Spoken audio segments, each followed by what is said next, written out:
En el mundo del crimen, muchos especialistas coinciden en que el secuestro es una de las formas más complejas y elaboradas de delinquir. A diferencia de otros delitos como el robo o el asesinato, este exige una planificación meticulosa, autocontrol y logística. No solo se trata de capturar a una persona, sino de trasladarla a un lugar secreto y mantenerla allí sin dejar rastros ni levantar sospechas. El sitio donde se retiene a la víctima debe ser absolutamente discreto, seguro y contar con condiciones básicas para mantenerla con vida el tiempo que sea necesario.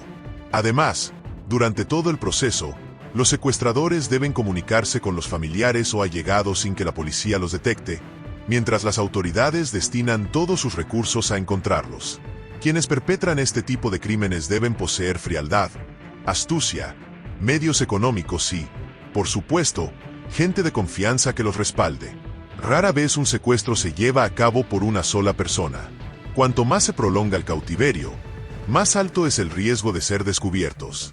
Por eso, algunos criminales optan por una modalidad rápida conocida como secuestro express, donde exigen un rescate más bajo con la intención de obtenerlo en cuestión de horas. Pero no todos buscan dinero. El caso de Ariel Castro es prueba de ello. Considerado uno de los secuestradores más monstruosos de los últimos tiempos, lo que hizo escapa a toda lógica. Mientras muchos crímenes son impulsivos o mal planeados, lo de Castro fue un infierno cuidadosamente construido. Este hombre logró capturar no a una, sino a 3 mujeres distintas, y las mantuvo retenidas por más de 11 años en su propia casa.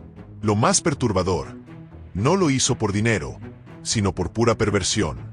Su intención era usarlas como esclavas sexuales. Durante más de una década, las violó sistemáticamente, casi todos los días, sin remordimientos.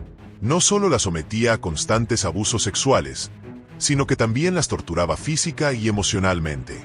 No las mató porque, según sus propias palabras, eran demasiado valiosas para él. Eran sus juguetes. En una ocasión incluso confesó a un conocido que se sentía afortunado por tener acceso constante a sexo sin consecuencias, sin que nadie supiera lo que ocurría en su hogar. Su interlocutor no tenía idea de que ese sexo al que se refería era en realidad una cadena interminable de violaciones cometidas contra Michelle Knight, Amanda Berry y Gina de Jesús, 3 mujeres secuestradas y mantenidas como prisioneras en su casa de Cleveland. Para evitar que escaparan, las encadenaba cada vez que salía, y las amenazaba constantemente. Con el paso del tiempo, el deterioro emocional de las víctimas fue tan devastador que terminó por desdibujar toda noción de esperanza. Día tras día, año tras año, el encierro, los abusos y el terror constante fueron erosionando lentamente su voluntad. No era solo que no pudieran escapar físicamente, era que, mentalmente, ya no podían concebir una vida fuera de ese encierro. El miedo se convirtió en su nuevo lenguaje. La resignación, en su única forma de sobrevivir. La primera en caer en manos de Ariel Castro fue Michelle Knight. Tenía apenas 20 años cuando desapareció en 2002. Una joven con una historia de vida difícil y poco apoyo familiar. Eso hizo que su ausencia pasara casi desapercibida para las autoridades, lo cual la convirtió en una víctima aún más vulnerable. Castro lo sabía, y se aprovechó de eso. Una vez dentro de la casa, el infierno comenzó. Michelle fue sometida desde el primer momento a un nivel de crueldad casi inimaginable. Castro la colgaba del techo utilizando cadenas o sogas, atando sus brazos y piernas hacia atrás, obligándola a permanecer en posiciones antinaturales durante horas. Suspendida en el aire, sin poder moverse, sin saber cuándo vendría el próximo golpe, el siguiente insulto, la próxima humillación. Pero no era solo un castigo físico, era una forma meticulosa de deshumanización. En ocasiones, la empujaba como si fuera un objeto sin valor, un columpio viviente hecho para su diversión. Mientras la balanceaba, llegaba incluso a orinarla, como un acto deliberado de dominación, como si buscara borrar cualquier rastro de dignidad que le quedara. Michelle no era vista como una persona. En esa casa, era tratada como un despojo, un cuerpo sin alma al que se le podía hacer cualquier cosa sin consecuencia alguna. Cada segundo colgada, cada momento sin saber cuánto más duraría el tormento, la fue quebrando por dentro, hasta convertirla en una sombra de sí misma. Y sin embargo, contra todo pronóstico, algo en ella resistía. Aunque ya no pudiera imaginar el mundo exterior, seguía respirando. Seguía viva. Solo la desataba para violarla sobre una vieja colchoneta en el suelo. Cuando se aburrió de ella, fue por más. En 2003, capturó a Amanda Berry, que en ese momento tenía 16 años. Y un año más tarde, completó su colección con Gina de Jesús, de tan solo 14 años. Esta última, al entrar a la casa y ver a las otras dos mujeres encadenadas, desnudas y maltratadas, entendió que había caído en una pesadilla de la que no saldría fácilmente. Gina se convirtió en la favorita de Castro, al ser la más joven. A veces, él obligaba a las tres a tener contacto íntimo entre ellas mientras él observaba y se complacía. En otras ocasiones, utilizaba aparatos improvisados para electrocutarlas, especialmente cuando desobedecían o mostraban algún intento de rebelión. Si alguna mencionaba la posibilidad de escapar, la respuesta era brutal: golpes desmedidos, aislamiento y castigos como dejarla sin comida por varios días. Gina incluso llevaba un cuaderno, entregado por el propio Castro, donde anotaba cada una de las veces que era abusada. Según ese registro, había jornadas en que era violada hasta 5 veces. Castro era un depredador sexual sin límites, pero su crueldad se dirigía con particular saña hacia Michelle, posiblemente por su carácter y resistencia. Fue a ella a quien dejó embarazada primero, pero al enterarse, entró en furia. Le gritó que jamás tendría un hijo con alguien como ella, y comenzó a golpearle el vientre con una silla hasta provocarle un aborto. Michelle relató que, tras la brutal golpiza que le propinó Ariel Castro, estuvo más de una semana con hemorragias constantes, retorciéndose de dolor en el suelo, sin recibir atención médica, ni siquiera un analgésico. Cada noche sentía como su cuerpo se apagaba lentamente, mientras la sangre empapaba la delgada colchoneta donde la obligaban a dormir.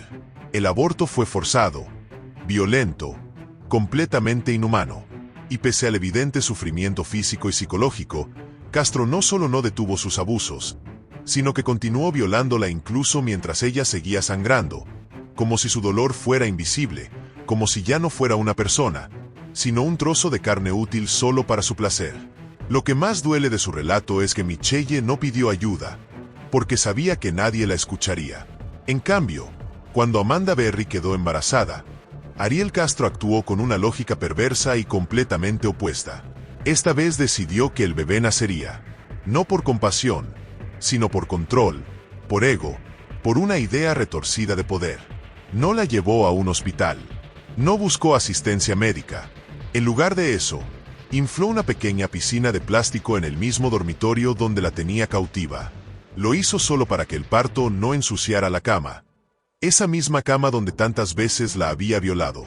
Amanda dio a luz sin anestesia, sin médicos, sin ayuda profesional, rodeada de cadenas, gritos y miedo.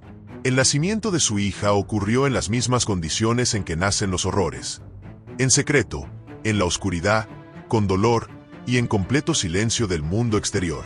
Así nació una niña, hija del propio Ariel Castro, fruto de una violación. Esa pequeña creció entre cadenas, gritos, golpes y abusos. Vivió sus primeros años rodeada de mujeres cautivas, incluyendo a su madre, sin saber que el mundo era diferente más allá de esas paredes. Las tres mujeres intentaron protegerla lo mejor que pudieron, aunque no siempre lograron evitar que Castro también la lastimara. Con 3 prisioneras y una niña viviendo en cautiverio, pasaron 11 años desde el primer secuestro, pero en 2013 ocurrió lo inesperado. Un día, mientras Castro estaba fuera de la casa, Amanda encontró una oportunidad. Se acercó a la puerta principal y, al ver una pequeña abertura, introdujo el brazo y comenzó a gritar desesperadamente: «¡Ayuda! ¡Por favor! ¡Que alguien me ayude!». El destino quiso que un vecino, Charles Ramsey, pasara por allí en ese momento.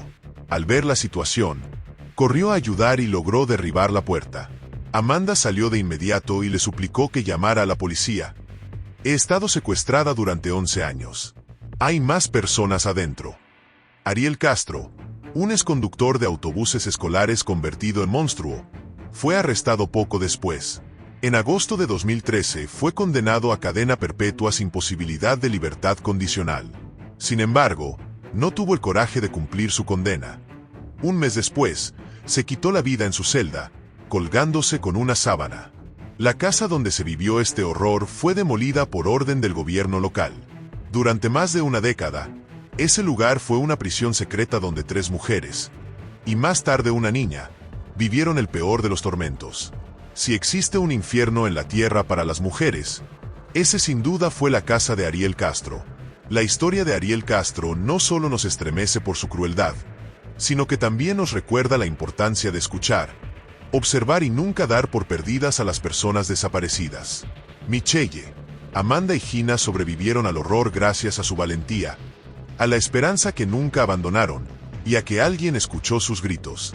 Si esta historia te conmovió tanto como a nosotros, te invito a dejar un like. Eso nos ayuda a seguir contando relatos que merecen ser escuchados. Suscríbete al canal si valoras el contenido que da voz a las víctimas y expone las verdades más oscuras que muchos prefieren ignorar. Y por favor, déjanos un comentario. ¿Qué sentiste al conocer esta historia? ¿Te habías imaginado que algo así pudiera pasar tan cerca, en un barrio cualquiera? Tus palabras también pueden ayudar a crear conciencia. Gracias por estar aquí. Hasta la próxima historia.